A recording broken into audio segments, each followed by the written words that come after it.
Wow. Trick magicians. The entire atmosphere is pulled down by gravity. Yes.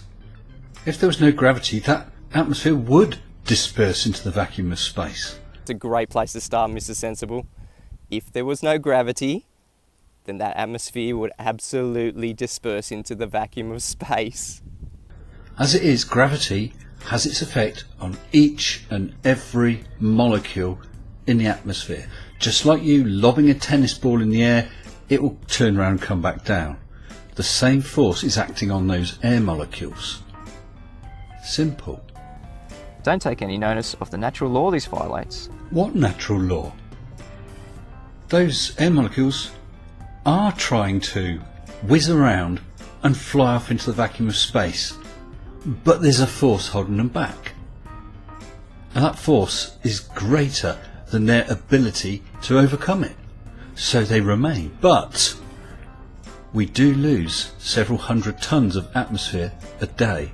Oh really, Mr. Sensible? And what force would that be? Because gravity's not a force, mate. You better brush up on the current understanding of gravity. Here, let me help. From the University of Caltech.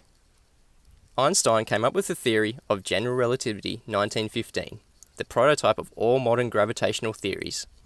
Its crucial ingredient involving a colossal intellectual jump is the concept of gravitation, not as a force, but as a manifestation of the curvature of space-time. The reason the bowling ball and the feather fall together is because they're not falling. They're standing still. There is no force acting on them at all. Brian Cox, there is no force acting on them at all. Gravity is not a force, but you can think of it as a force. Maybe that's the... Now, literally, it's not a force. George Musa, 2019. It is literally not a force.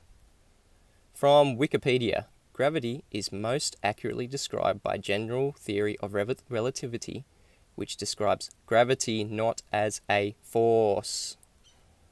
From Universe Today, in general relativity, gravity is not a force. From physics.org, according to this theory, gravity is not a force. From Physics Info, from the Physics Hypertextbook, gravity isn't a force. So, Mr. Sensible, now that we know there is no force of gravity to hold down those air molecules, how is it that gas pressure, those air molecules, do not disperse randomly in all directions into the vacuum of space? You ask, which natural laws does this violate?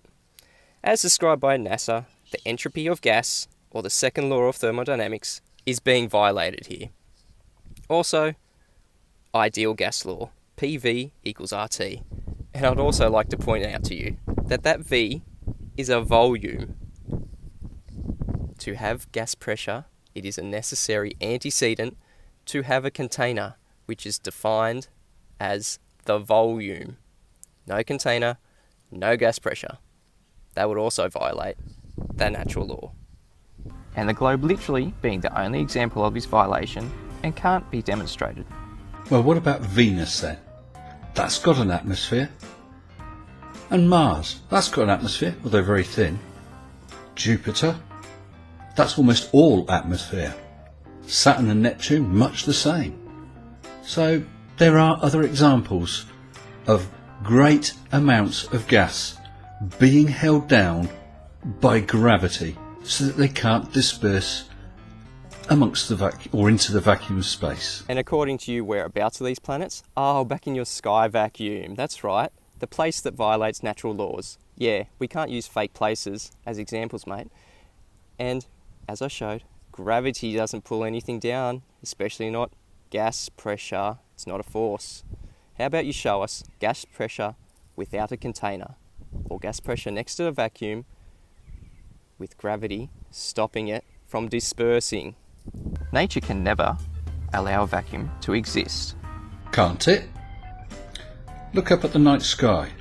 99.999999999 and a lot more nines % of the universe is vacuum. Your fundamentalist religious beliefs won't be tolerated. If gas pressure was next to a vacuum, it would expand in all directions and fill the available space, as per entropy, described in the second law of thermodynamics. What you describe is a violation of these natural laws, something that you can never demonstrate. This is entropy. Say entropy again. Say entropy again. I dare you. I double dare you. Following the second law of thermodynamics. Say second law of thermodynamics one more time. Say second law of thermodynamics one more time. I dare you. I double dare you, father mucker. Say second law of thermodynamics one more goddamn time. Triggered much, mate? I know, it's painful seeing your religion getting absolutely demolished. Let's just repeat that one last time. If gas were next to a vacuum, entropy, that trigger word, it would take effect, and as per second law of thermodynamics, it would expand into the given volume. Yeah, sit down before you hurt yourself. Sorry, that was a bit Tarantino. Look, Mitchell, you don't know what gravity is. You don't know what entropy is. You don't know what the second law of thermodynamics is. You don't know what a vacuum is. Hell, you don't even know what surface tension is. You don't know much, really. Don't project your own lack of understanding onto me, mate. Oh, you don't understand. Yeah, classic borderline when their religion has been so demolished that they've got no arguments left. Understand this, Mr. Sensible. Gravity is not a force.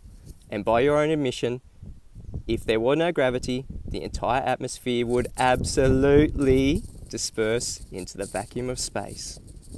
Next time you attempt to hit piece more on my videos, don't mess it up, mate. Here you go. Try this one on for size. I double dog dare you. Father mucker. Wow.